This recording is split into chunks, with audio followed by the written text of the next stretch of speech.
আসসালামু আলাইকুম ওয়া রাহমাতুল্লাহি ওয়া বারাকাতুহু। সম্মানিত প্রিয় বন্ধুগণ, আজকে খুবই অত্যন্ত গুরুত্বপূর্ণ একটি আমলের ভিডিও নিয়ে উপস্থিত হইলাম। সেই আমলটি হচ্ছে আপনার বশীকরণ।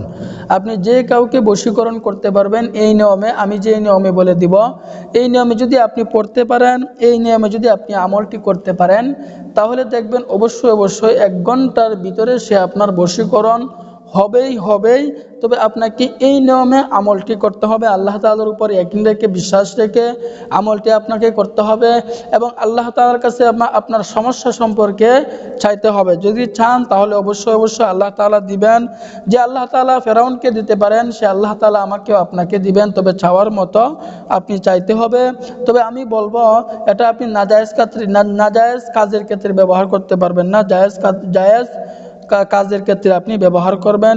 এটা আমি আমার থেকে বানিয়ে বলতেছি না, আমি বলতেছি আজাইবে সুলাইমানি তাবিজ কিতাব থেকে আমি এটি সংগ্রহ করছি। তো লেখক বলতেছেন, যদি কোনো লোক অন্য লোকের মহব্বতে বা ভালোবাসার বন্ধনে আবদ্ধ হইতে ইচ্ছুক হইলে নিম্নে আয়াতে মহব্বত এশারের নামাজের পর বিসমিল্লাহ সহ 14 বার পাঠ করিয়া চিনি, মিশ্র অথবা যে কোনো মিষ্টির উপর প্রতিবার ফু দিবে।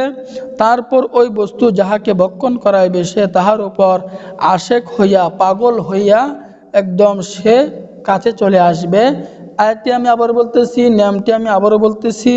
এশারের নামাজের পর বিসমিল্লাহ সহ আয়াতটি আপনাকে 14 বার পাঠ করতে হবে। আয়াতটি আমি পরে বলতেছি। এই আয়াতটি আপনাকে এশারের নামাজের পর 14 বার পাঠ করতে হবে এবং প্রত্যেকবার যখন পাঠ করবেন তখন আপনি প্রত্যেকবার একবার করে ওই মিষ্টি জাতীয় দ্রব্য, চিনি অথবা যে কোনো মিষ্টি জাতীয় দ্রব্যের উপর আপনাকে ফু দিতে হবে। তো আমি আয়াতটি বলতেছি, আয়াতটি আপনি খাতা কলম নিয়ে কাগজে লিখে রাখতে পারেন অথবা আপনি মুখস্থ করে নিতে পারেন। আয়াতটি আমি বলতেছি,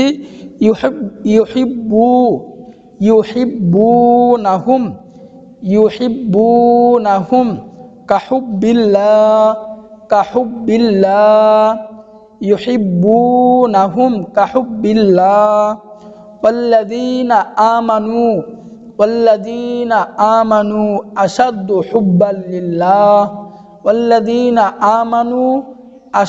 হুব্বাল লিল্লাহ। আয়াতটি আমি আবার বলতেছি, ইউহিব্বুনাহুম কাহুব্বিল্লাহ ওয়াল্লাযীনা আমানু আশাদ্দু হুব্বাল লিল্লাহ।